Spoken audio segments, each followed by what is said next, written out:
They boarded first class just like their ticket said, but the pilot stared at them, cold and silent, then ordered them to move to the back of the plane without a reason. No one defended them, not even the crew. But 6 minutes later, everything changed. The pilot was dragged off the flight, and every passenger who stayed silent was forced to watch what came next. Stay with this video because what this mother uncovers next will leave you stunned. And the truth, it was hidden in plain sight all along. Before we start the story, comment below where in the world you're watching from today, and if you like stories like this, don't forget to subscribe and turn on the bell icon so you never miss a new story like this one. The boarding process had just begun when an older black couple stepped quietly into the first-class cabin.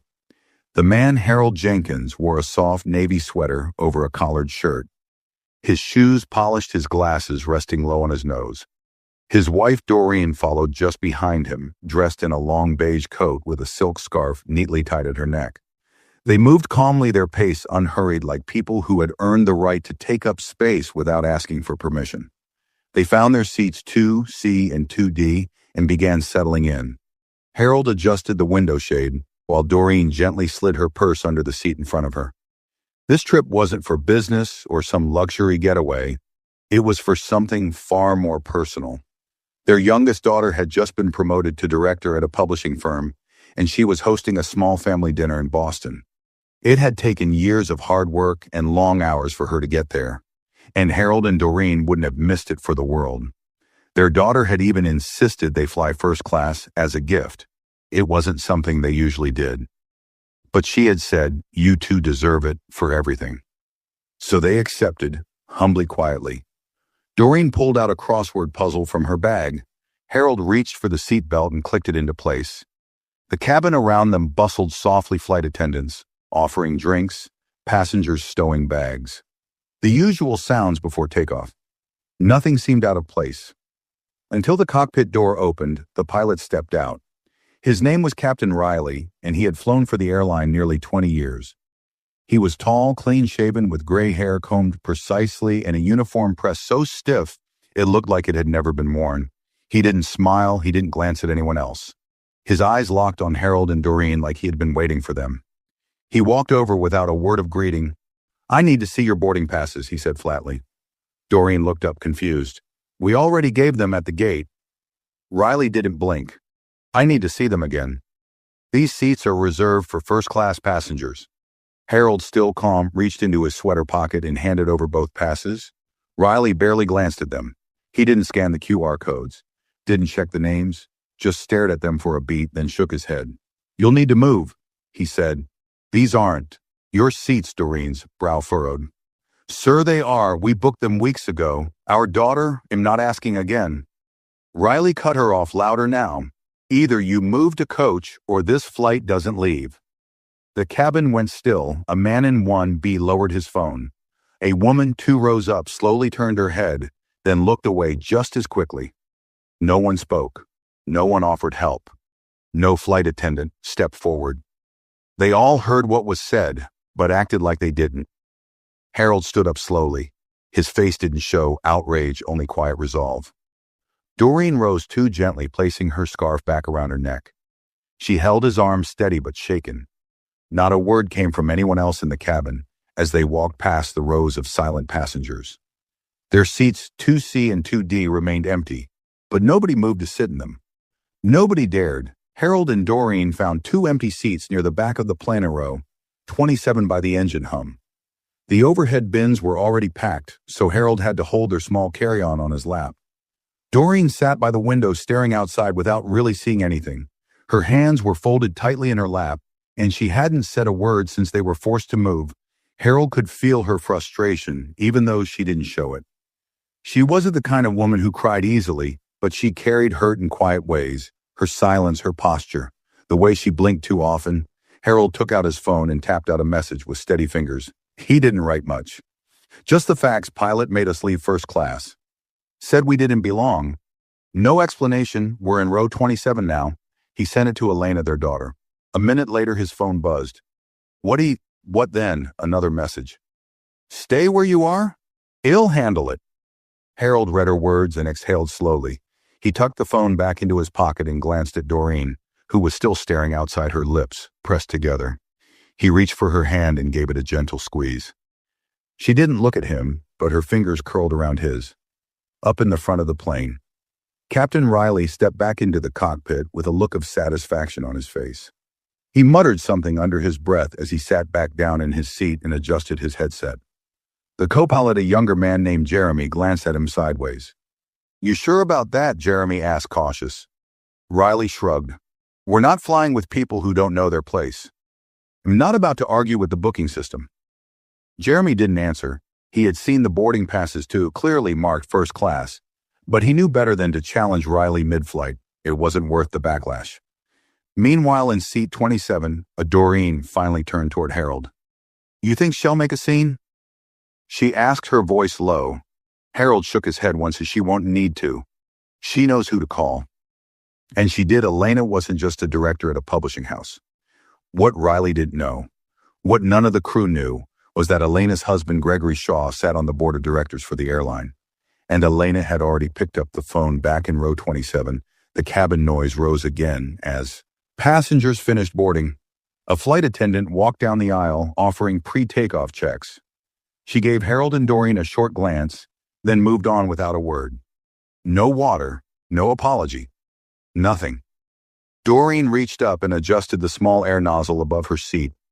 It hissed quietly, but the air felt stale. Her shoulders were tense. Her chest ached, not from embarrassment, but from something deeper. That sharp ache of knowing you've been seen. Not for who you are, but for who someone decided you must be. "I should have said something," she murmured. "I should have made him explain it in front of everyone." "You didn't know him anything," Harold replied quietly. "I know," she said. "But I still wanted to." Harold leaned back. "Let Elena speak for us." "Now," Doreen gave a dry smile. "Oh, she will?" Meanwhile, Elena's phone was pressed tightly to her ear. She had locked herself inside her office and was speaking to Marcy Geller, the airline's director of flight operations. Marcy had worked with Gregory before. She also knew Elena was the type to exaggerate. Elena's voice was steady, but underneath the surface was fire. "My parents were in their assigned first-class seats. The pilot personally removed them without cause. If you're going to tell me that's not a problem, then say it plainly, because I promise you I won't be quiet." Marcy didn't try to defend anyone. "Give me the flight number." Elena had it memorized. 4673 Boston to JFK, scheduled to depart 12 minutes ago. "Got it," Marcy said. "We'll call the aircraft now." Elena lowered the phone slowly. Her hands trembled, not from fear, but from rage. Her parents didn't talk much about the way the world had treated them, but she knew she'd seen the way clerks looked past them in stores. She remembered the time a neighbor had asked if Harold was their gardener. She had watched it all, and this time she had power. She wasn't going to waste it. In the cockpit, the radio crackled. "Flight 4673, come in." Captain Riley responded, voice calm. "Go ahead, this is executive operations. We need you to hold the plane on the tarmac." "There's an internal security issue we need to verify," Riley frowned. "Everything's secure here?" "You'll be informed shortly," the voice replied. "Hold position." He clicked the radio off and muttered, "Damn corporate politics." He looked over at Jeremy, who had stiffened. "What's this about?" Jeremy asked. Riley waved him off. Probably a late luggage issue or some paperwork mistake. But Jeremy wasn't convinced. He had flown enough times to know what security delay really meant. Riley's confidence began to shift. His voice wasn't as firm when he picked up the in-flight phone and told the flight attendants, "There's going to be a short delay. Tell the passengers to remain seated." In coach, Harold felt the plane stop moving. He looked over at Doreen. "They've been told to hold the plane," he said softly. She raised her eyebrows. "Already," Harold nodded, voice just above a whisper. "Something tells me Captain Riley's about to have a very long day," and indeed he was, because this wasn't just a misunderstanding. This wasn't a small customer complaint. This was something the airline couldn't ignore, and someone far above his rank was about to make that very clear. The flight crew tried to maintain a sense of normalcy as the plane sat motionless on the runway. Passengers began shifting in their seats, some glancing at their watches, others pulling off headphones and murmuring to each other. A woman in seat 3. A leaned toward her husband. "We were supposed to take off 10 minutes ago." Did they say why we're still here? Her husband shook his head. Just that, it's a security hold. Whatever that means. In the back of the plane, Harold quietly unwrapped a peppermint and handed it to Doreen like he always did during takeoffs. She took it with a small smile, but her face still carried that same weight. She wasn't angry in the explosive sense, but something about being silenced in plain sight stayed with you, especially when everyone around you pretended it wasn't happening. Meanwhile, up in the airline's central control office, Marcy Geller had looped in another voice to the call. Gregory Shaw. He had just finished a board meeting when Elena called him. One look at his wife's face, and he didn't ask questions. Now he sat in his own conference room with the door locked, tie slightly loosened, laptop open.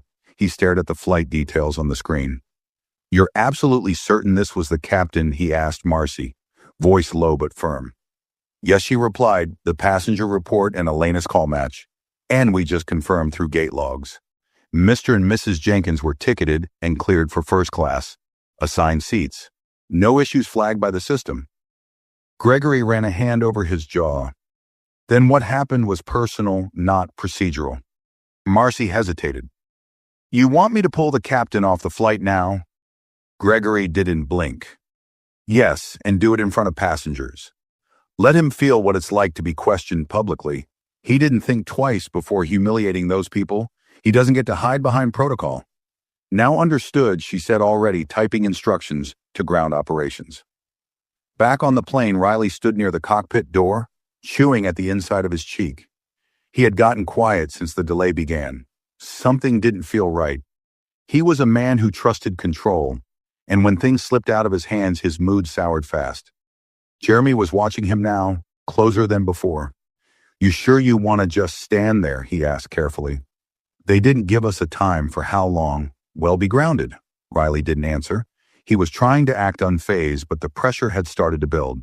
Every minute the plane stayed still, his sense of command shrank a little more. Then came the knock, a quick, firm series of raps on the cockpit door. The lead flight attendant, Cheryl, opened it slightly and stepped inside. Captain, she said, eyes flicking briefly toward Jeremy. There's someone from airport security at the front. He says he needs to speak with you. Now Riley's brow furrowed. Security for what? Cheryl didn't respond. She simply held the door open. Passengers near. The front watched as a tall man in a black airport security uniform stepped onto the plane. He didn't smile. He didn't introduce himself to the crew. He simply looked at Riley and asked one question. Are you Captain Riley? Yes, Riley said slowly. You'll need to step off the aircraft immediately. You've been removed from duty. Gasps rippled through the cabin. One man actually turned in his seat to get a better look. A teenage girl across the aisle took off her earbuds. Frozen, Riley stiffened. Excuse me? The officer's voice didn't change. This is a direct order from airline executive control. Please gather your things, passengers began whispering. The tension spread like wildfire. Riley looked around the cabin as if searching for someone to defend him. But no one stood up. No one spoke on his behalf. The same silence he had once used against Harold and Doreen now circled him like a rope tightening. Cheryl stepped aside, letting the officer through. Riley's mouth twitched. For a second he looked like he might refuse. But then, realizing the uniform and the authority behind it, he nodded stiffly and walked out of the cockpit. Down in row 27, Harold sat up straighter. Doreen noticed it first, is that Harold followed her gaze and saw Captain Riley walking up the aisle.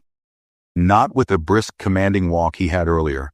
Now his steps were slower, heavy. The kind of walk that tried to carry pride when there was nothing left to hold. The passengers didn't clap. They didn't cheer, but they watched, and that was worse. Every step Riley took was under a spotlight of silence. As he passed row 27, he didn't make eye contact with Harold, but Harold did, and he didn't look away.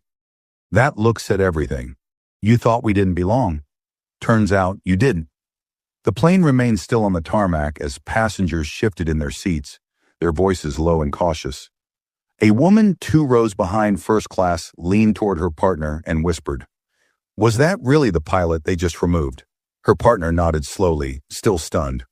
Security took him. I've never seen that before. Not on a flight. The flight attendants moved with unusual stiffness now. No one explained what had just happened, and maybe they didn't know how, but everyone sensed the shift. The man who had once held complete control of the aircraft had just been walked off like an unqualified passenger who tried to slip past the gate. And the reason no one knew for sure. But word travels fast even in silence. In the back of the plane, Harold sat quietly, arms folded. He hadn't spoken since Riley passed him. Not out of smugness. He wasn't that kind of man, but because something had settled inside him. Something hard to name. It wasn't revenge, and it wasn't peace. It was a strange stillness, like watching a door finally close that had been open for too long. Doreen reached into her purse and pulled out a small notebook. She didn't write in it, but just held it in her lap the way she always did when her thoughts felt too big to carry around in her head. She didn't speak either, but her expression had changed. Her chin was lifted, her back straightened, her presence, even seated near the very back of the plane, began to feel bigger. At the front of the cabin, Cheryl picked up the intercom with trembling fingers. It wasn't often that a flight leader had to address a full cabin after a pilot had been removed in front of passengers. She cleared her throat gently. "Ladies and gentlemen, thank you for your patience. We've had a brief change in flight command. Another pilot will be boarding shortly and, well, be on our way soon. We apologize for the delay." She said nothing more. The speaker clicked off and the cabin remained hushed. Less than 2 minutes later, the new pilot arrived. A woman this time, Captain Dana Reeves, with a calm presence and a professional smile that didn't feel forced. She greeted Cheryl first, then walked straight into the cockpit. No show, no dramatics. She knew what she was stepping into and didn't waste time pretending otherwise. Back in row 27, Doreen finally spoke. "I wonder if the new captain even knows what just happened." Harold glanced toward the front. "I think she knows enough, and that's what matters." He picked up his phone, noticing a text from Elena Hess off the plane. "I got confirmation from Gregor you're staying right where you are for now, but someone's coming to you soon." Harold read the message twice, then turned the screen so Doreen could see. "She says someone's coming." Doreen narrowed her eyes. "Who?" Harold shrugged. "Doesn't say." But before they had time to wonder, the curtain between first class and coach pulled back. A tall man in a gray blazer and dark slacks walked past the rows, slowly scanning seat numbers. His hair was closely cropped and he carried himself with quiet authority. He stopped beside row 27. "Mr. and Mrs. Jenkins." Doreen turned slightly unsure. "Yes," Harold answered. The man gave a polite nod. "Im from Flight Operations. I'd like to escort you back to your original seats in first class." Whispers exploded behind them. A teenager pulled out her phone, already recording. A man across the aisle sat up straighter. Another woman stared openly, her mouth slightly open. Doreen blinked. Why now? The man didn't break eye contact. Because the mistake has been corrected, and you shouldn't have been moved in the first place. He said it plainly, not a suggestion, not a request, but a quiet correction that everyone around them heard. Harold stood slow and steady. He turned to Doreen, extended his hand. She took it and stood beside him. She didn't smile, but her eyes had something in them. A clear, sharp steadiness. As they began walking toward the front again, the cabin went quiet. Heads turned, eyes followed. Some of the same passengers who had avoided looking at them earlier now couldn't look away, but the walk wasn't about being seen. It wasn't about reclaiming the seat. It was about reclaiming what should never been taken. As they reached first class, Cheryl met them with an embarrassed look and a soft voice. Your seats have been cleaned and reset, and if there's anything else you need during the flight, please don't hesitate to let me know. Harold nodded once Doreen simply said thank you. Then they sat. Not with pride, not with satisfaction, but with dignity. The kind that doesn't ask for permission, the kind that refuses to be reduced, the kind that once seen can't be unseen. As Harold and Doreen settled back into their first-class seats, the cabin atmosphere was completely different from when they first boarded. The quiet murmurs, the subtle glances, the awkward silence from other passengers, all of it now felt loaded with a new weight. The same passengers who had looked through them earlier now struggled to look them in the eye. Some turned away quickly, pretending to read. Others kept stealing quick glances as if trying to read the situation or perhaps their own guilt. A man seated diagonally across the aisle, wearing a tailored suit and gold cufflinks, cleared his throat softly and leaned forward slightly. "I saw what happened," he said, not quite making eye contact. "It wasn't right. Just wanted to say that Harold didn't respond right away." He turned his head and studied the man for a second. "Then why didn't you say that earlier?" Harold asked, calm but direct. The man blinked, taken off guard. "I didn't know what was going on." "You knew enough," Doreen added quietly, not even looking at him. The man nodded and leaned back into his seat. Silence, not insulted. Just forced to sit with the truth. Cheryl, the lead flight attendant, returned moments later with a tray holding 2 glasses of sparkling water and a small dish of warm nuts. "These are complimentary," she said softly. "We're very sorry for earlier." Doreen offered a polite nod but didn't touch the glass. "Did you offer these when we first sat here?" she asked. Cheryl hesitated. "No, Mom. I didn't get the chance." "Or maybe you just didn't try." Doreen said, not unkind, not rude, just honest. The flight attendant didn't argue. She simply nodded, bowed her head slightly, and walked away. Harold finally reached for his glass and took a sip, his hands now steady. He pulled out his phone and saw another message from Elena. "Hell be permanently suspended. The board has already voted. Greg called me from the meeting room. They're not waiting." He passed the phone to Doreen. Her eyes scanned the message and a soft breath escaped her lips. Not relief exactly, but something close to closure. "Has done," Harold said. "Won't fly for this airline again." Doreen didn't celebrate. Instead, she looked down at her lap. "Good," she said softly. "But it won't be the last time it happens to someone." "No," Harold replied. "But maybe next time they'll remember this moment." The truth was, they hadn't asked for anyone to be fired. They hadn't marched onto the plane, demanding special treatment. They had simply wanted to take the seats they paid for and enjoy a flight in peace. But for some people, peace comes with conditions. For some people, dignity has to be earned again and again, seat by seat, stair by stair. Back in the galley, Cheryl leaned against the counter, rubbing her temples. Her fellow crew member, Allie Younger, and still new to first-class routes, approached carefully. "Is it true," she whispered, "that the pilot got removed because of that couple?" Cheryl nodded. "It's true. They were in the right. He forced them out without even checking properly." Alice's brows furrowed. I thought they were just asked to move because of an overbooking." "No," Cheryl said. "He didn't like how they looked sitting up front." "That's all it took." Allie looked out past the curtain. "I feel awful I didn't say anything." "Neither did I," Cheryl said. "And we're the ones who should have." There was a pause. Then Allie asked, "Are we going to be in trouble too?" Cheryl didn't answer. She wasn't sure, because the truth was, silence had consequences too. In the cockpit, Captain Dana Reeves was reviewing the flight plan. She had been briefed before boarding, but had said nothing to the passengers or the crew that wasn't her place, not yet. But she had read the report filed by Executive Command, and she had read it twice. She glanced at the digital manifest in front of her, then looked at the co-pilot who had remained behind. "Jeremy, you were here when it happened." He nodded once stiffly. "You say anything?"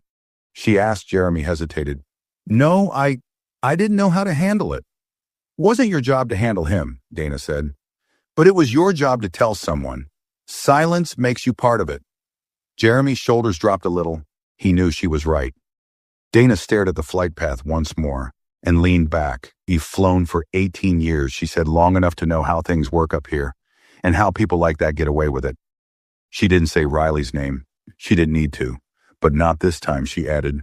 In the cabin, as the final preparations for takeoff resumed, Doreen reached into her purse and took out her notebook again. This time she opened it and wrote something down. Harold noticed and smiled softly. "What are you writing?" She looked up at him. "Just a reminder," she said, "of how silence can be louder than a voice, and how power only changes when someone dares to use theirs." He looked out the window as the plane began to roll forward. Neither of them wanted this kind of attention, but now that it had come, they weren't going to pretend it hadn't happened. They would carry it with them, not with bitterness, but with clarity. And maybe someone else on that flight would too. The plane was finally airborne. A smooth ascent, no turbulence. The captain's voice came over the intercom briefly with a professional tone. We've reached cruising altitude. Sit back, relax, and thank you again for your patience. The announcement was standard, but the mood inside the cabin was anything but. In first class, things were quiet, too quiet. The kind of silence that followed an event people didn't want to discuss, but couldn't stop thinking about. The passengers, most of whom had said nothing during the confrontation, now found themselves watching Harold and Doreen with cautious eyes. Not out of hostility, but something closer to shame. Some stared at the ceiling. Some kept pretending to read. Others simply sat with the weight of what they had witnessed and chosen to ignore. Doreen opened her tray table and slowly peeled back the foil on the meal that had just been served. She wasn't hungry, but eating gave her something to do with her hands. Harold didn't touch his food. He simply sat back watching the clouds drift by. After a while, one of the flight attendants returned. Allie, the younger one who had spoken with Cheryl earlier. Her posture was careful, almost unsure. She stopped at their row and cleared her throat. "Mr. and Mrs. Jenkins," she began, "I just wanted to say, I'm sorry, I should have said something earlier when everything happened. I didn't, I froze. And I want you to know that I see it now." Doreen looked up. She studied the young woman's face, noting the nervousness in her eyes. "Thank you," she said calmly.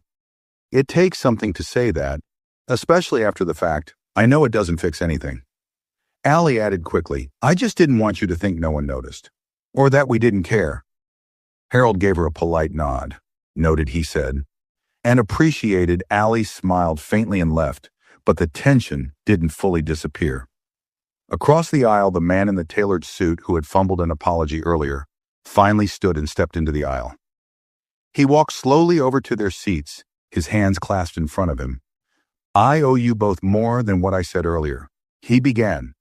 "My name is Douglas Merrow. I'm a partner at a law firm in Chicago, and when I saw what happened, I knew it was wrong. But I didn't say anything because, well, to be honest, I didn't want to be part of a scene." Harold raised his eyebrows slightly. "You thought staying quiet was safer?" Douglas hesitated. "Yes, but the truth is, silence was part of the scene. I just didn't see it until you looked at me."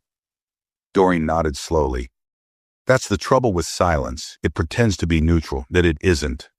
He paused, him not asking for forgiveness. "But if you ever feel like sharing your story publicly, what happened here, I'd be glad to support it in any way I can. Legally, financially. Whatever's needed." Harold and Doreen exchanged a brief glance. "We're not interested in headlines," Harold said. "We're interested in systems changing." Douglas nodded. "Understood. But just know some of us are listening now. Even if we didn't speak up when it counted." He returned to his seat. A few more passengers glanced over clearly. Eavesdropping, not one of them said a word, but something had shifted. The shame in the cabin had begun to turn inward. Back in the galley, Cheryl leaned against the wall, drinking a glass of water she hadn't asked for. Her hands were still shaking a little. She couldn't stop thinking about the moment the couple had walked off the plane and then returned. The look in their eyes, the silence that wrapped around her like a mirror. She turned to Allie. "I've been doing this job almost 14 years, she said softly. Allie looked up. "Have you ever seen a pilot get pulled off mid-flight before takeoff?" Cheryl shook her head. "Not once." Allie hesitated. "Do you think we're next?" For staying quiet, Cheryl didn't answer right away. She looked toward the curtain that separated them from the first-class cabin. "I think we all need to ask ourselves why we stayed quiet in the first place." Allie nodded slowly. It wasn't just him who failed them. No, Cheryl said it wasn't somewhere over Pennsylvania. The plane continued its quiet journey east. But inside the cabin, the flight wasn't quiet anymore. Not in people's minds. Harold pulled out his phone again. Another message had come in from Elena. "Greg just called Tharis Press, starting to ask questions. Apparently a few passengers are already tweeting." Someone recorded Riley getting escorted off. He turned the phone to show Doreen. She read it inside. "I knew someone had a phone out," she said. "They always do." "Do you want this out there?" Harold asked. "I don't know," she admitted. "Part of me wants to forget it happened. But the other part..." She looked up at the row in front of her, where no one had said a word when they were being forced out of their seats. "That part wants them to be reminded, not just today, but every time they step on a plane. Harold nodded slowly. Then maybe this isn't over. And it wasn't. The seatbelt sign had been off for a while now, but no one seemed eager to move around. Even the usual rhythm of a mid-flight stretch felt different, like the cabin had absorbed all the unease from earlier and couldn't quite let it go. There were no loud conversations, no business calls on mute, no tinkling laughs over complimentary wine. It was a cabin full of people sitting with themselves unsure of what to say, or if they even had the right to say anything. Harold reclined slightly in his seat, his eyes fixed on the back of the seat in front of him, but it was clear he wasn't really looking at it. He was thinking, more than that he was remembering. Because this wasn't the first time something like this had happened to him. It was just the first time it had happened so publicly and to someone who thought they were past all that he could still remember, being passed over for a promotion in '94. He'd trained the guy who got the job, a handshake, a smile, and an excuse that had sounded reasonable enough. He could remember being followed around in stores, being asked, "Are you sure this card will go through at restaurants?" He never exploded. He never made a scene. He always told himself, be better. Don't give them a reason to see what they already think. But this time he hadn't said a word, and still he had been made to leave his seat. Beside him, Doreen was flipping slowly through the in-flight magazine, but her fingers were idle. The pages turned, but she didn't see the words. Her thoughts, like Harold's, were moving through years. Her entire life people had smiled while making her small. Even now in her 60s, she still got that look from hotel clerks who assumed she must be the help when she walked through the lobby of a nice hotel. Still had to answer questions like, "Oh, are you in the right line at the airport?" even while wearing a gold bracelet that cost more than most people's luggage. And now that same insult had come from a man with wings on his chest, an authority in his walk, acting like she and Harold had wandered into a place they didn't belong. She closed the magazine with a snap. Her voice was quiet but clear. "We paid for those seats. We arrived on time. We were polite and none of it mattered." Harold didn't respond right away. "You think people on this flight learned something?" she asked. He shrugged slightly. "Some maybe others will forget by landing a few rows behind them." Douglas, the suited man from earlier, was typing something on his phone. He paused, looked over at them again, then typed more. When the plane landed, his tweet would go viral. It would read, "Just witnessed a pilot forcibly remove an older black couple from first class without reason. Security escorted him off 30 minutes later. The couple handled it with more dignity than anyone else on this flight. Shame on us for staying silent." Flight 4673. Do better elsewhere on the plane, a young woman in economy had also started typing. She hadn't said anything when it happened. She was rows back and had only caught the end of it, but she had seen the couples return to first class. The way the man looked forward with calm strength, the way the woman held herself like someone who refused to be shrunk. She didn't know their names, but something about them stayed with her. Her post said, "Just saw the most graceful act of quiet power. They tried to erase this couple, and instead they made everyone else visible. You ever see someone walk back to a seat like they own the air around them? That's what I saw today." The ripples were starting. Quiet, yes, but steady. In the cockpit, Captain Dana Reeves checked the flight dashboard and quietly jotted a few notes in the incident logbook. She'd flown 1,000 hours, she'd dealt with turbulence, missed connections, even a drunk senator once. But this was different. She'd walked onto a plane mid-scandal and watched an entire cabin turn into a courtroom without a single word of due process. She hadn't said much when she took the seat. She didn't need to, but she'd heard enough through the crew to know that what happened wasn't just procedural. It was personal. Jeremy, still sitting in the co-pilot's chair, finally spoke after what felt like hours. "Captain," she turned slightly, "I think I should file a report too. About what I saw, Dana studied him." She had expected him to avoid it. To do what most young pilots did when faced with internal drama, stay quiet, ride the flight out. But this one was different. "You should," she said, "and this time, don't soften the truth." He nodded back in the cabin. Cheryl walked past Harold and Doreen's row again. She didn't stop this time. She couldn't. Every time she looked at them, something twisted in her stomach. Not because they looked at her with resentment. They barely acknowledged her at all, and maybe that was worse.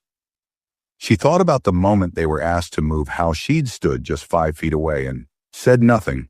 Not because she agreed with the captain, but because she didn't want to jeopardize her years of spotless performance, didn't want to be the one who challenged command. But now that spotless record felt like a lie, like a line of silence she had chosen again and again. She stepped into the galley and leaned on the wall, her hands shaking slightly as she filled out a crew report form. Incident summary: failure to intervene. Flight leader witnessed discrimination but did not act. Acknowledging fault. Requesting inclusion in formal debrief. She signed her name, folded it, placed it in the sealed envelope tray. Sometimes accountability didn't start with the people at the top.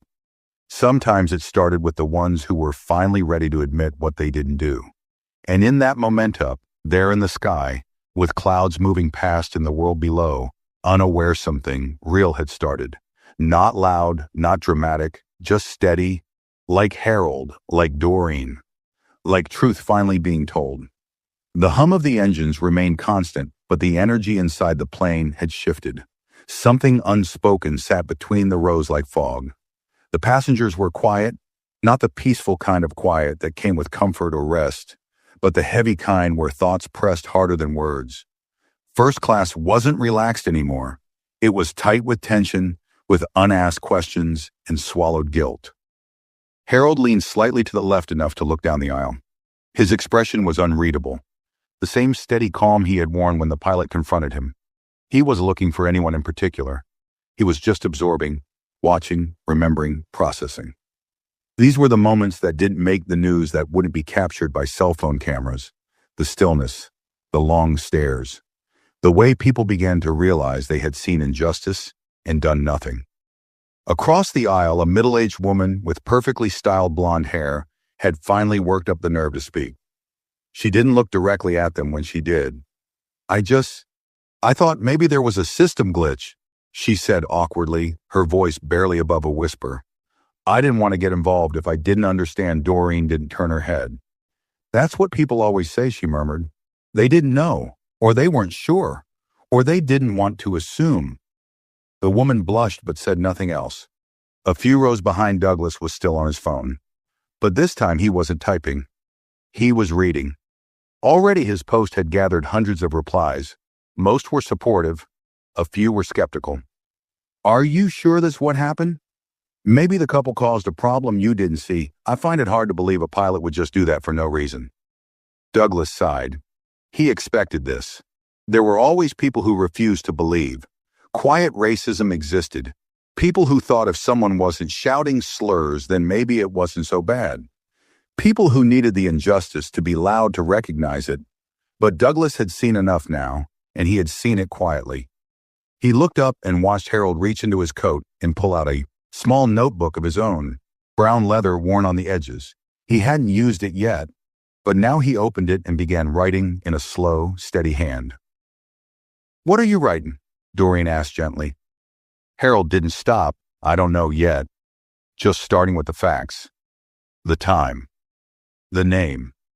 What was said. You think you'll use it for something? He nodded once. Maybe, but even if I don't, I want it written down. Doreen reached for her notebook, too. In the row ahead, the man in seat 1C turned slightly. Excuse me, he said to Harold. Do you plan to sue the airline? Harold blinked. No, the man looked surprised. Really, after all that, I don't want money, Harold said. I want this airline to ask better questions. I want them to ask why a man in uniform could look at two quiet passengers sitting in their assigned seats and decide they didn't belong. Doreen added, and why a whole cabin watched it happen. The man in 1C flushed and leaned back into his seat, but he didn't argue. Near the galley, Cheryl and Allie stood facing each other again. The silence between them this time wasn't awkward. It was reflective. I filled out the report, Cheryl said quietly. Me too, Allie replied. Do you think they'll read it? Allie asked. They'll have to, Cheryl said. Especially now that passengers are talking. Once it hits the press, everything changes. Allie hesitated. Do you think, well, get in trouble? Cheryl looked tired but honest. Probably not. But that's not the point. What is the point then? The next time Cheryl said, "We don't stand there doing nothing." In the cockpit, Captain Dana Reeves clicked through her tablets, report system reviewing all communications from ground control. She had just received the final confirmation Riley's credentials were suspended indefinitely. Her eyes lingered on the line at the bottom of the report, reviewed by Executive Board status final. No further review required. She closed the screen. Jeremy glanced over. "Do you think Hell fight it?" Dana shrugged. "He can try, but I doubt Hell win." He never raised his voice, never said anything explicitly offensive. Dana turned her head. "That's not the line anymore." "Jeremy, it's not about what you say out loud, it's what you think you can do without being challenged. That's what took him down." Jeremy leaned back. "I don't think he'll forget this flight." "Good," Dana said. "You shouldn't back in first class." Harold finished his writing and closed his notebook. Doreen placed hers back into her bag. They looked at each other, not for comfort, not for answers, but just to acknowledge that they were both still present, still grounded even in the air. The truth was, they were tired, not just from this flight, but from decades of moments like this. But they had learned to carry that tiredness without bitterness, and maybe that was their greatest strength. They didn't need to yell. They didn't need to retaliate. They just needed people to finally see. And this time they had. For the first time on this plane, everyone knew who didn't belong here, and it wasn't them. The descent announcement came an hour later, but the atmosphere inside the cabin had never really relaxed. It felt as though everyone had been holding their breath, not because of turbulence or a bumpy ride, but because of the lingering weight of what they had witnessed, as the captain's calm voice echoed through the speaker system, instructing everyone to fasten seatbelts and prepare for landing. A collective shift happened. Passengers adjusted their seats, folded their trays, but the tension stayed. Harold adjusted his belt without looking away from the window. The sun was starting to set over the city below, casting a golden line across the clouds. He always loved this view, the way the sky made everything on the ground seem smaller, almost quiet. But this time it didn't feel peaceful, not after what had happened. Not after the silent complicity from the very people now pretending to read safety cards or look busy with seat adjustments. Doreen's voice broke through the hush, soft but firm. "You think they'll ever talk about this after we land?" Harold took a moment. Maybe to someone, but not in the way it happened. Not truthfully, she nodded, unsurprised. "They'll soften it, remove themselves from it. Say they weren't sure what was going on. They'll say they didn't want to get involved. That's always the excuse," she said. "Even for people in power, they wait until they're safe before they decide it mattered." In the cockpit, Captain Dana Reeves finished logging her report into the internal system. She had been methodical not just with the flight controls, but with her words. The final line in her entry read, "Flight crew failed to intervene when a racially motivated judgment removed valid passengers. In my view, the previous captain acted outside protocol, professionalism, and basic decency." She hit submit. Then she looked at Jeremy, who was pale but focused. "You ready for the landing?" He nodded. "You okay?" He looked uncertain for a moment, then he said, "I've flown with him before, never saw it like that." Dana raised an eyebrow. "Or maybe you just never had to." He didn't answer. In row 27, Cheryl checked her checklist, once again, ticking boxes with automatic precision. But she couldn't stop glancing up the aisle. Her eyes kept landing on Harold and Doreen. She didn't know what to say. She didn't know if she was allowed to say anything now. The moment had come and gone, and she hadn't spoken when it counted. The plane dipped slightly, starting its final descent. Seatbelt signs were on trays, locked window, shades mostly open. A usual landing, except nothing about this flight was usual anymore. In seat 1, A. Douglas took another glance at his phone. His earlier tweet had now been shared by multiple reporters. One had even replied asking for his contact. He felt conflicted, not because he regretted speaking up, but because it had taken this for him to say something at all. He was a lawyer, a man who claimed to care about rights, justice, fairness. Yet here in a moment where two innocent people had been shamed for nothing but existing in the wrong seats, he had frozen just like everyone else. He looked across the aisle at Harold and Doreen. They didn't look angry. They didn't look defeated. They just looked tired. Not the kind of tired that came from a long flight, but the kind that had been building for years, decades behind them. Passengers were quietly watching too. Some replayed the moment Riley was escorted off. Some scrolled through Twitter and realized this story was already moving beyond the cabin. A few whispered to seatmates. Others stared straight ahead, pretending they didn't know they had been part of something shameful. The landing gear unfolded with a dull mechanical thud. The plane's wheels touched the runway. Seconds later, a light bounce, then the slow braking motion as the aircraft rolled toward the gate. Still no one said a word. It was the quietest landing most of them had ever experienced. As the plane pulled up to the gate and the engines began to power down, the final announcement came through the intercom. Ladies and gentlemen, welcome to New York. The local time is 6:42 p.m. Please remain seated until the captain turns off the seatbelt sign and the doors are opened. Thank you for flying with us today. The seatbelt sign dinged off, but no one rushed to stand. They all looked forward toward the first-class cabin because at the front of the aircraft the door opened and two security officers stepped in. Not loud, not harsh, just present. Passengers didn't need to ask why, they already knew. The officer in front scanned the cabin, then made eye contact with Cheryl. "We're here for a post-flight escort," he said quietly. "We've been asked to speak with a crew member who removed the passengers from their original seats before takeoff." Cheryl glanced toward the cockpit, her throat tight. "Has not here anymore." She said he was removed before departure. The officer nodded, calm but unreadable. "We were also told to follow up with the crew who witnessed the event and failed to report it in the moment."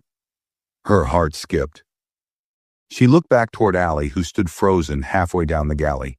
Passengers were now wide-eyed. They weren't sure if this was about justice or blame, but it didn't matter. The silence had shifted again. One officer stayed behind to speak with the flight crew. The other walked slowly down the aisle, stopping beside Harold and Doreen's. "Row you, Mr. and Mrs. Jenkins?" Harold nodded once. "Yes, I've been asked to escort you personally to the executive lounge. There's someone waiting to speak with you." Harold and Doreen stood calmly. Not a single person spoke as they collected their things. Not one person offered a hand. Not one person apologized again. But every person watched as they walked forward, just as they had earlier in the flight. The silence followed them, but this time it didn't feel like erasure. It felt like recognition. They didn't smile. They didn't nod. They simply walked with dignity, with presence, with the weight of every quiet injustice they had ever carried, and everyone they no longer would.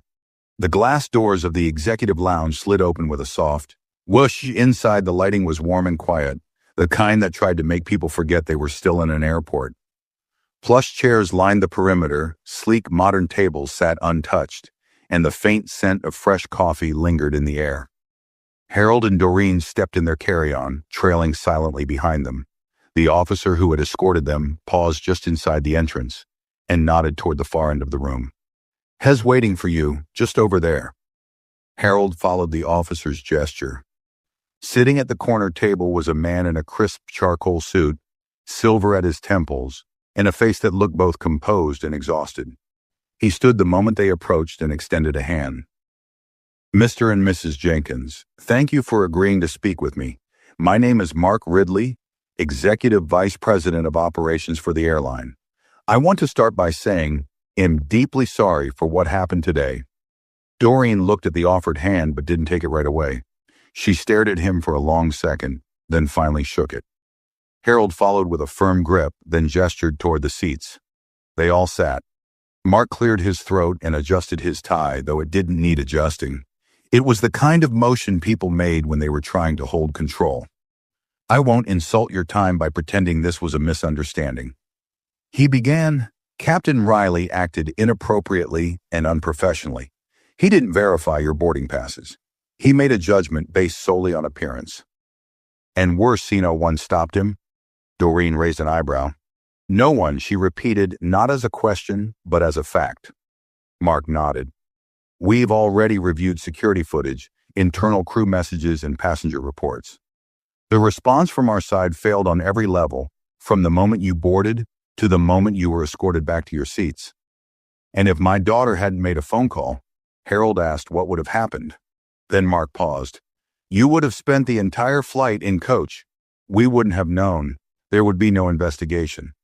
Doreen leaned forward slightly. So you're not sorry for what happened. You're sorry you got caught. Mark swallowed him sorry for both and am prepared to take real action. He reached into his leather folder and placed a printed document on the table. This is a written acknowledgement from our board. Captain Riley's credentials have been permanently revoked. He will not fly for USER or any of our partner airlines again. His actions today were a violation of protocol and our core conduct standards. Harold didn't even reach for the paper. That's a start, he said, but that's not the root of the issue. Mark nodded again, slower this time. We know that, which is why I'm also here to ask for your input, not just to patch things up, but to implement real changes. We're launching a full review of our internal bias response training. We want to expand it beyond entry-level flight crews and include senior staff captains and even our executive team. Doreen's gaze sharpened. You want us to help build the system that trains the people who ignored us. Mark didn't flinch. Yes, for a moment, neither Harold nor Doreen said anything. Then Harold asked, do you think one training session will fix this? No, Mark admitted, but we have to begin somewhere. And the only way we can begin right is by listening to the people we failed. Doreen finally reached for the document and scanned it. Will this become public? Yes, he said, we're issuing a statement within 24 hours, but we wanted to speak with you first. Privately, Harold looked him in the eye.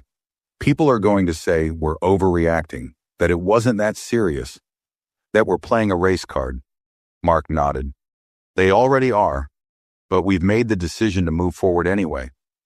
Doreen leaned back in her seat. And what about the crew, the ones who stood by and said nothing? There will be reviews, he said, some disciplinary, some corrective, but all mandatory. Silence settled between them again, a long, thick moment where time stretched and the air felt heavy with what couldn't be unsaid. Then Doreen asked the question no one had yet spoken aloud. Why did it take our last name to make this matter? Mark looked up slowly, because sometimes change doesn't come from outrage, it comes from shame. And today a lot of people, including me, were forced to look in a mirror they'd been avoiding. Harold nodded slowly. That's the thing about shame. It doesn't go away when the news cycle ends, it stays. Mark stood. We'd like to offer you a formal apology publicly. At your discretion, Doreen looked at Harold and they exchanged a wordless conversation and a glance. Then she said, well, think about it.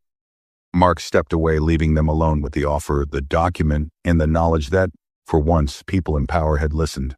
But Doreen didn't feel victorious, and neither did Harold, because they both knew this wasn't the end.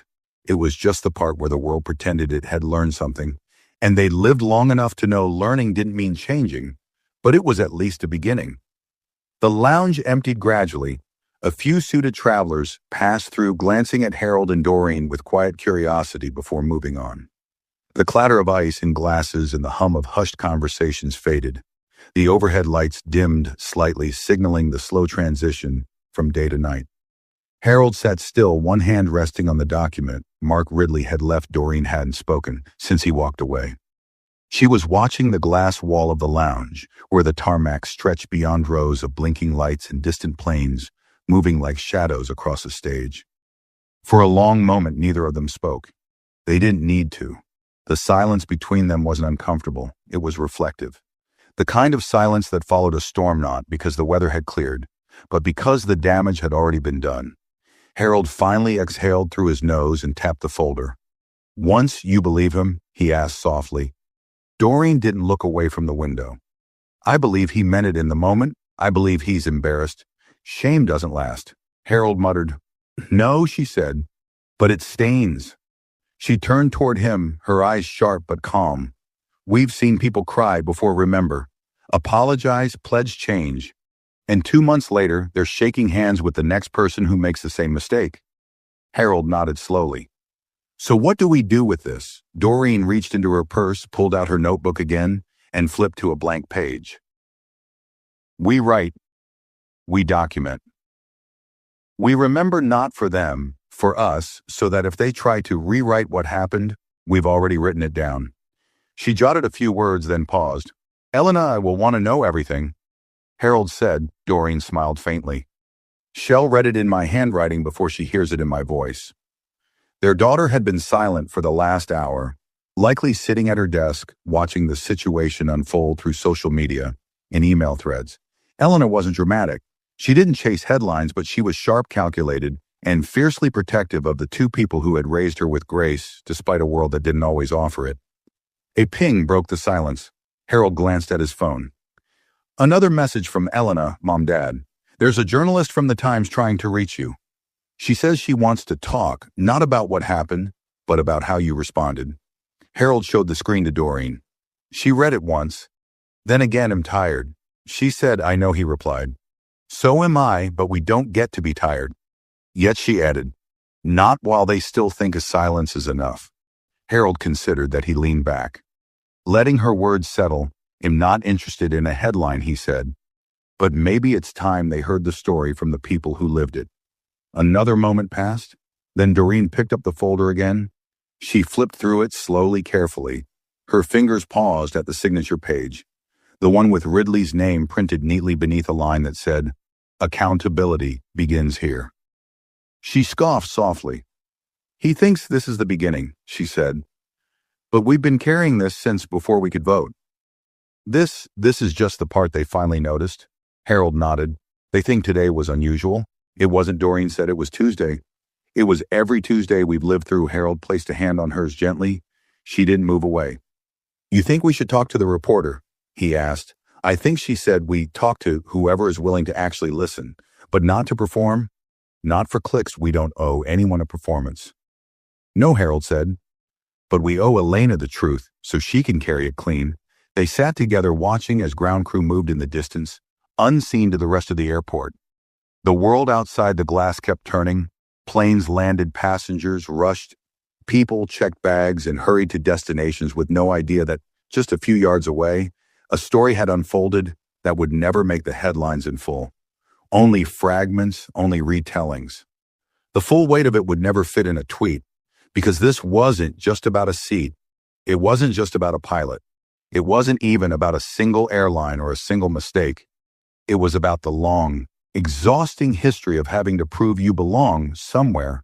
You already earned your place, and Harold stood, stretched his back, and looked down at his wife.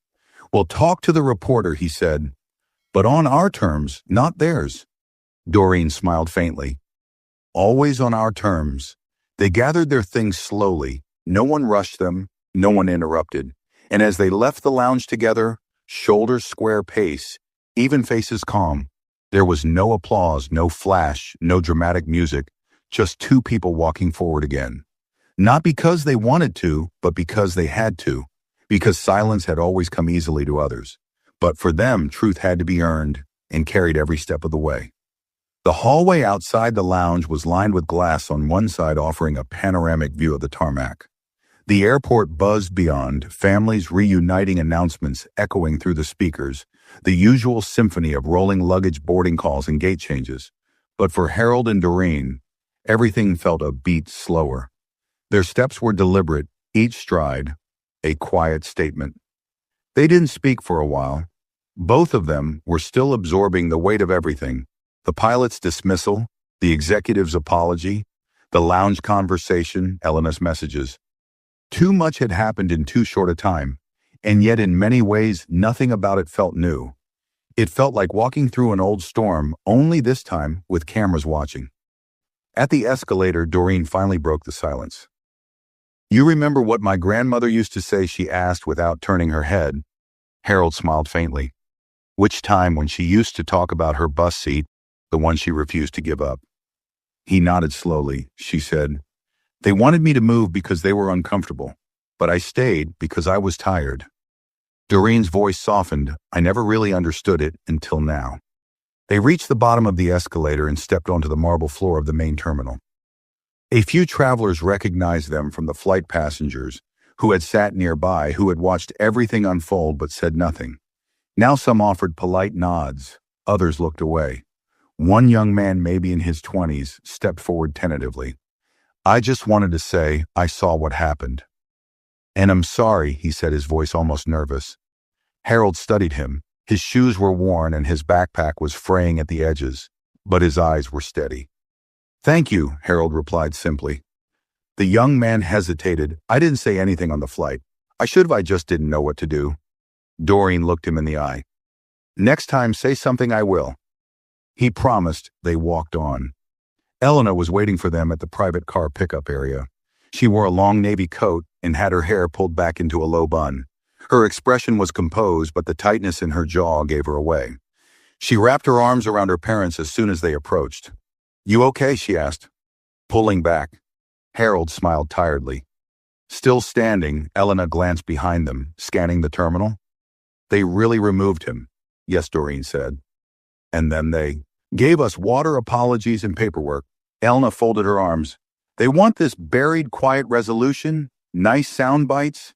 They gave us a platform," Harold said. "Didn't ask us to sign anything?" "Not yet." Elena pulled out her phone. "I've already had 3 journalists email me. I've saved everything. Screenshots, statements, even the tweets from other passengers. We can shape this narrative how we want. No one else." Doreen placed a hand on her daughter's wrist gently. "We're not looking to punish. We're looking to prevent." "I know," Elena said. "But prevention only happens when the truth gets loud."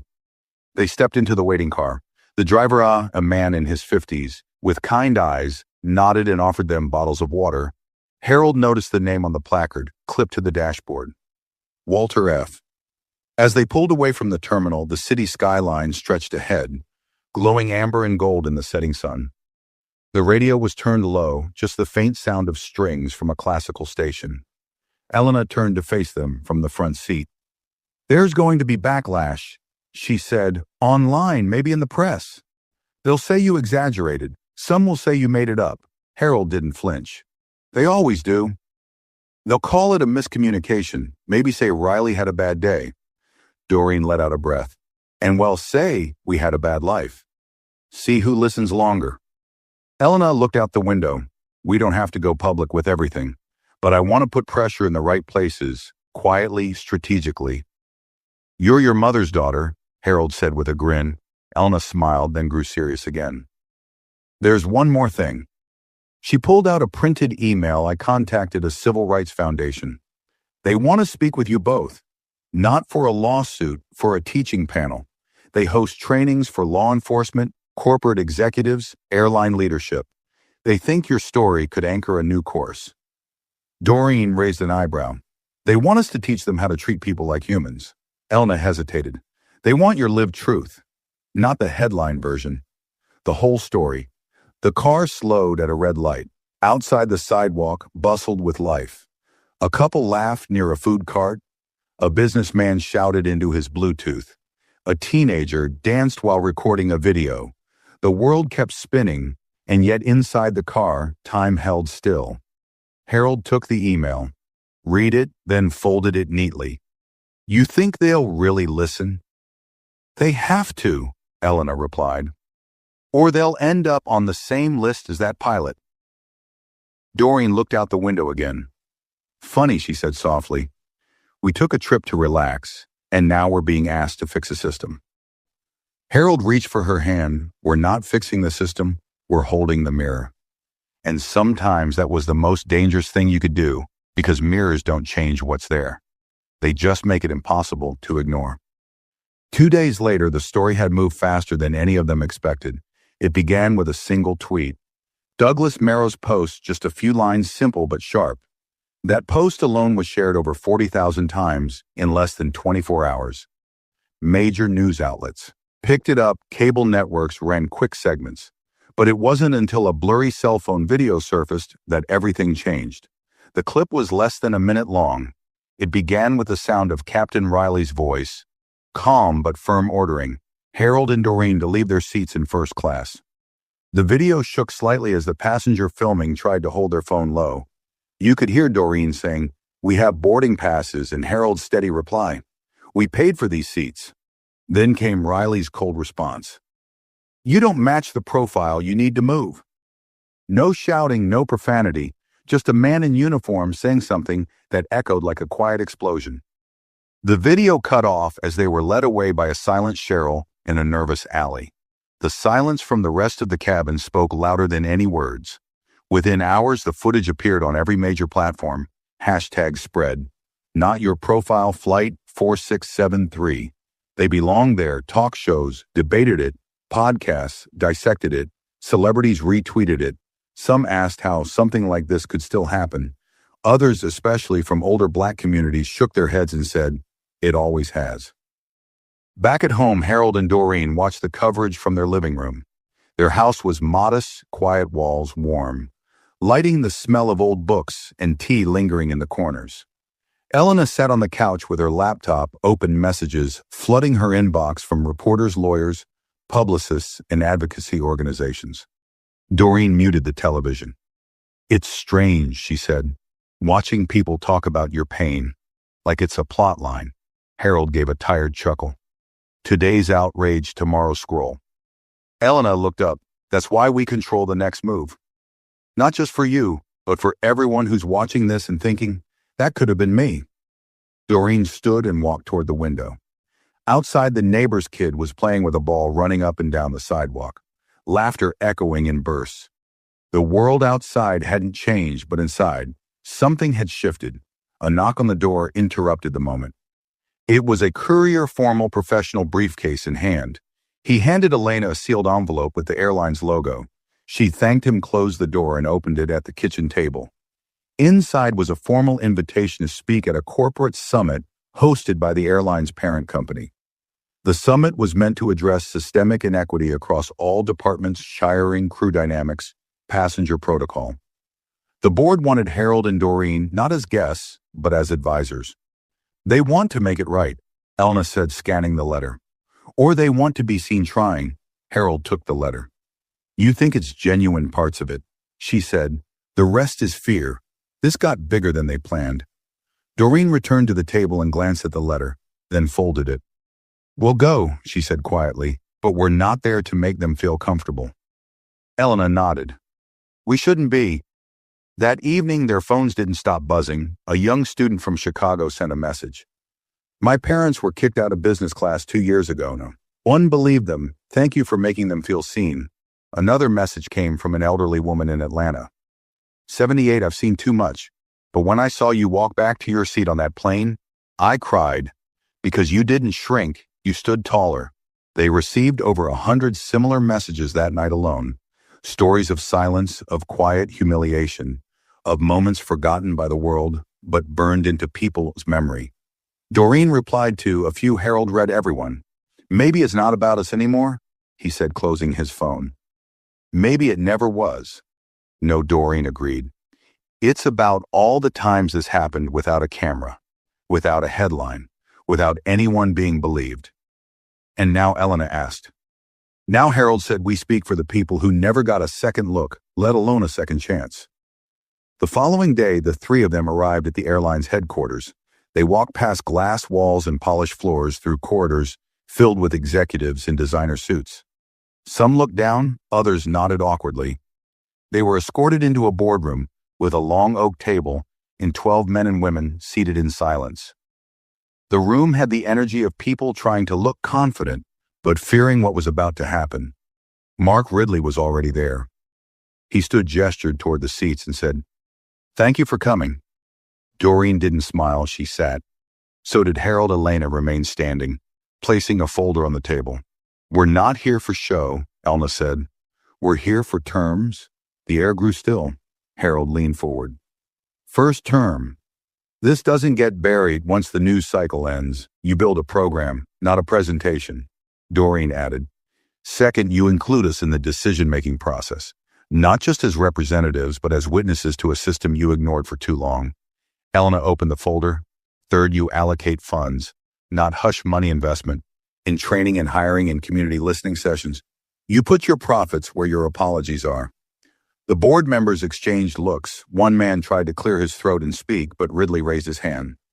"We accept the terms," he said, "with one addition, that this isn't a one-time engagement, that you stay involved for the long run." Doreen leaned back. "That depends on what?" asked a woman at the table. "On whether this company has finally learned the difference between reaction and responsibility." Harold nodded. Because we've seen too many people react. Few take responsibility. The boardroom fell silent again, but this time it wasn't avoidance.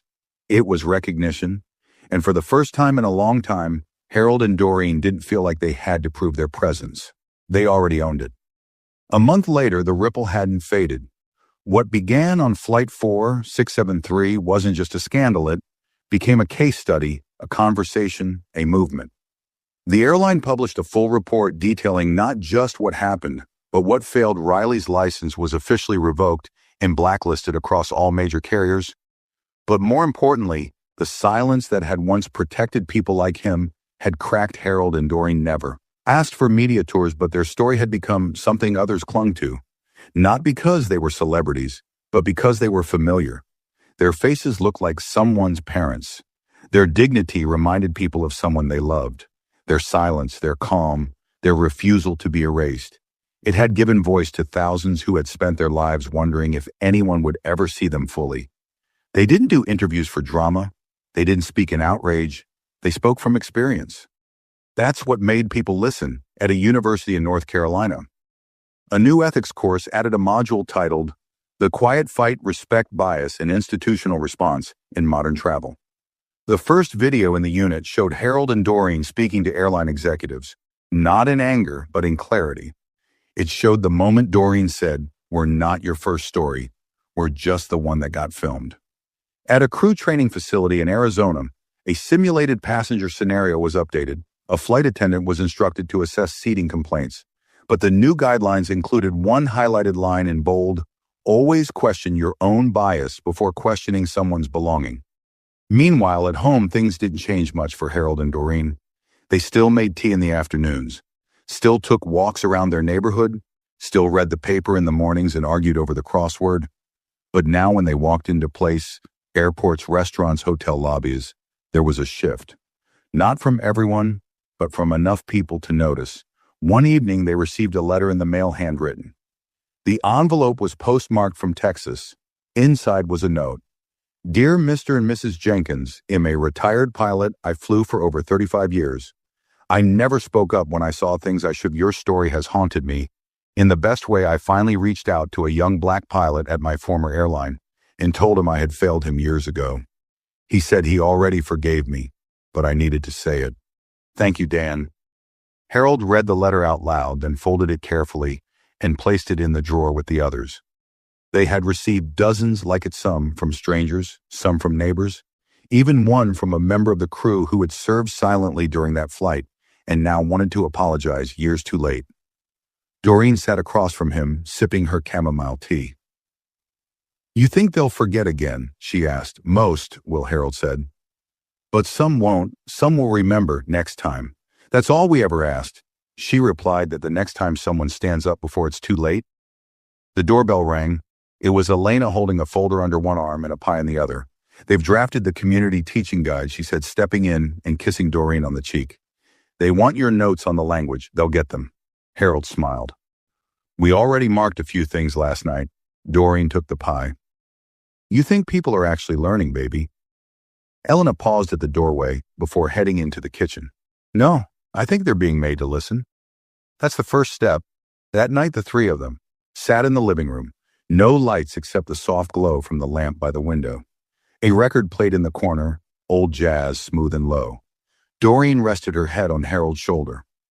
Elena sat curled in the armchair, pen in hand, editing the training script. Outside, the world carried on. Planes still flew. People still boarded. Stories still unfolded. Some good, some cruel, some unseen. But this story, it had been seen. It had been told truthfully. It had mattered, and that was enough. Not because justice had been served in full, but because dignity had remained untouched, because grace had refused to shrink, because two ordinary people had stood tall in a place meant to make them small, and the world could no longer pretend it hadn't watched them rise. This wasn't just a story about a racist pilot. It was about quiet power, silent witnesses, and what happens when dignity refuses to back down. If this story moved you, please give it a like, share your thoughts in the comments, and don't forget to subscribe to the channel for more real, powerful stories like this one.